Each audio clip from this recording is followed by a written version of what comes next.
안녕하세요. 박준영 에스텔입니다. 지난 시간에 이어 두 번째로 인사를 드리는데요. 지난 시간에는 저희가 권민자 수녀님께 외로움에 대한 말씀을 함께 들었습니다. 오늘은 갈망에 대한 주제를 가지고 말씀을 나눠볼까 하는데요. 네, 수녀님 안녕하세요. 안녕하세요. 네, 저는 예수마음 선교 수녀의 권민자 수녀입니다. 네. 수녀님, 저희가 오늘은 좀 갈망에 대한 질문을 드리고 싶은데요. 저희가 그 갈망이 무언가를 간절히 바라는 마음, 이런 갈망을 말씀하시는 걸까요? 그렇죠. 네, 갈망이 네. 없는 사람은 없을 것 같아요. 그런데 그 갈망을 실현하지 못했을 때 굉장히 많은 아픔들을 젊은이들이 겪어요. 네. 그리고 모든 갈망이 그대로 채워지질 않거든요. 네, 네. 그렇다면 수녀님, 그 자신이 무엇을 좋아하고 갈망하는지 알 수 없어서 이 혼란과 방황의 시기를 겪거나 또는 불안함을 느끼는 청년들을 좀 많이 만나게 되는 것 같아요.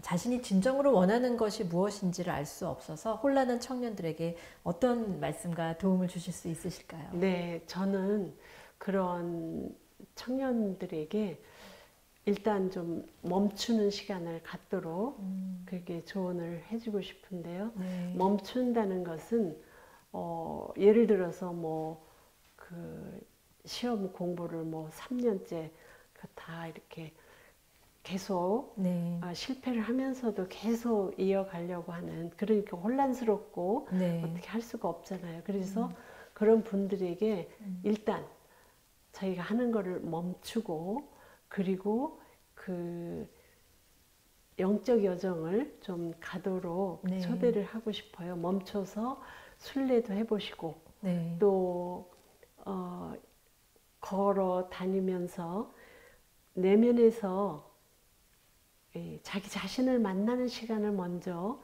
갖는 게 얼마나 중요한가. 네. 그렇게 그 자기 자신과 만나는 시간을 가질 때 네. 우리가 하느님의 자녀이기 때문에 우리 안에는 그 좋은 마음이 다 있는데, 네. 이 지금 혼란스러운 이 세상에 너무나 거기에만 가 있기 때문에 이 좋은 하느님의 음성을 들을 수도 없고 네. 감지할 수도 없는데, 멈춰야지만 이렇게 자기 자신에게 시간을 좀 내어주는 그 여정을 가야 될 것 같아요. 네, 수녀님께서 멈춤과 자기 자신에게 좀 집중하는 시간을 가지라고 말씀을 주셨습니다. 저희가 그 수녀님께서 만난 청년들 중에서 그런 자신의 갈망이 무엇인지 몰라서 혼란을 겪다가 수녀님을 만나서 영적 여정을 갔던 분의 이야기가 있다면 좀 들려주실 수 있을까요? 네. 27살 먹은 청년인데요. 네. 그분은 그 유치원 교사가 되기 위해서 그 세 번째 임용고시에 떨어졌어요. 네. 그래서 이분이 그 임용고시를 보고 떨어지고 나니까 자기의 갈망이 완전히 그 바닥을 치니까 이분이 자살 시도를 했어요. 더 이상 어떻게 살아남을 가능성을 못 보는 거죠. 그리고 나서 이제 자살 시도하고 나서 겨우 부모님에 의해서 이렇게 됐는데, 그 후에 우울증, 그 다음에 조울증, 신경과민증, 뭐 그리고 잠 오는 약까지 먹어야지만 살 수 있는 그런 분이 계셨는데, 네. 그분이 저희 집에 그 피정을 오셨어요. 네. 8일 피정. 그래서 이 8일 피정 와서 이분이 기도하면서, 이게 멈춤이거든요. 네. 지금 자기가 공부하던 거, 뭐 자기가 죽으려고 했던 거, 이거 다 멈추고 나서, 그런데 멈추고 나서 보니까 내면에 엄청난 분노, 이 그 살면서 당했던 여러 가지들이 올라와서 이거를 다 하느님한테 말씀드리는 그 여정을 가고 나서, 제가 아무래도 좀 이런 아픔은 40일 여정을 가면서 함께 가보자고 하니까 이분이 어머니도 허락을 하셔서 이제 40일 피정을 시작을 했어요. 했을 때 시간이 필요하다는 게, 멈추고 이게 시간이 필요한 게, 내면에 내가 그동안 받았던 그런 아픔들이 속속 올라오는 거예요.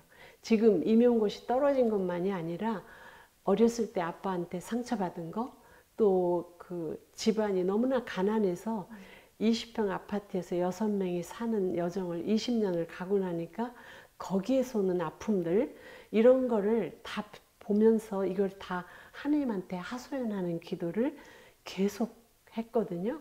그런 데다가 이렇게 좌절됐을 때는 이분들이 어떻게 할 수가 없으니까 커피를 막 하루에 10잔씩을 마시고, 그리고는 밤에는 잠 오는 약을 먹고, 이렇게 육체까지 다 망가지는 그런 여정을 가신 분인데, 차차로 그 약도 이렇게 조금씩 덜 먹게 되고, 그리고 나서 이분이 이제 이 여정을 쭉 가고 나서 느낀 것은, 어머, 내가 그렇게 임용고시를 합격해서 살려고 했던 게 내 이상이었구나.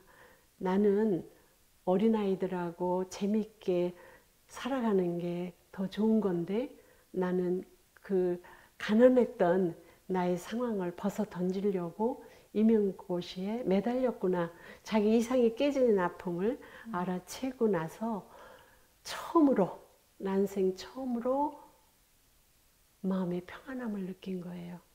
그런 평안함을 느끼고 나서 너무나 기쁘니까 이제는 임용고시에 더 이상 그 갈망을 두지 않고 본인이 가서 아르바이트 하다가 그 다음 해 3월 달에 사립 유치원에 시험을 봐가지고 유치원 교사가 됐고, 아주 지금은 너무나 잘 살고 있습니다. 그래서 이 젊은이들이 이렇게 자기 갈망이 깨졌을 때 거의 다가 자살하려고 그래요. 이게 아주 젊은이들이 가지고 있는 가장 큰 아픔이거든요. 근데 이게 하느님 안에서 이렇게 회복이 되고 아주 잘 살 수 있는 그런 거라, 특히 젊은이들이 갈망이 이렇게 좌절됐을 때 하느님을 찾는 여정 꼭 하셨으면 좋겠어요. 네, 말씀 감사합니다. 영적 여정으로 새로운 삶을 살게 된 자매님의 이야기를 들으니까 저도 기쁘고 좀 가슴이 벅찬 것 같아요. 네.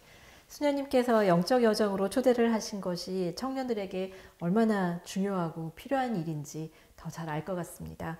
그렇다면 수녀님, 그 자신을 돌보는 여정과 예수님을 만나는 여정을 간 이후에도 그 세상에 대한 갈망보다 영적인 갈망이 더 클 때는, 그럴 때는 어떻게 해야 될까요? 그럴 때는 아마 하느님의 부르심이 아닐까? 네, 영적으로 부르실 때 내 일생을 하느님으로 해서 살 때, 그때가 가장 행복한 거거든요. 그래서 이 세상 것이 채워졌다고 해도 그래도 난 더 깊이 하느님을 만나서 가고 싶다, 그러는 마음이 들 때는 저는 성소라고 봐요. 자기의 갈망 채우는 것만이 아니라 이제는 마음이 편안해졌고, 그리고 예수님이 우리 전린 이를 위해서 이렇게 하셨듯이 나도 모든 일을 위해서 내 일생 바치고 싶은 그런 부르심이 있을 수가 있어요. 그건 영적인 부르심이겠죠. 네. 그렇다면 다음에는 저희가 직접 그런 성소자분들의 사연을 통해서 말씀을 듣고 또 이 자리에 직접 초대해서 하는 자리를 가져보면 어떨까 싶습니다, 선생님. 네. 그럼 오늘 대화의 주제인 갈망에 대해서는 여기서 마무리를 하겠습니다. 오늘 들려주신 이야기도 참 의미 있고 인상 깊었어요, 수녀님. 네. 자신의 갈망이 무엇인지 알 수 없어서 막막했던 분들이 조금이라도 도움을 받으실 수 있다면 저도 참 기쁠 것 같습니다. 예, 다음에는 성소에 관한 주제로 수녀님과 이 자리에서 대화를 나눠보겠습니다. 수녀님 좋은 말씀 주셔서 감사합니다. 감사합니다. 감사합니다.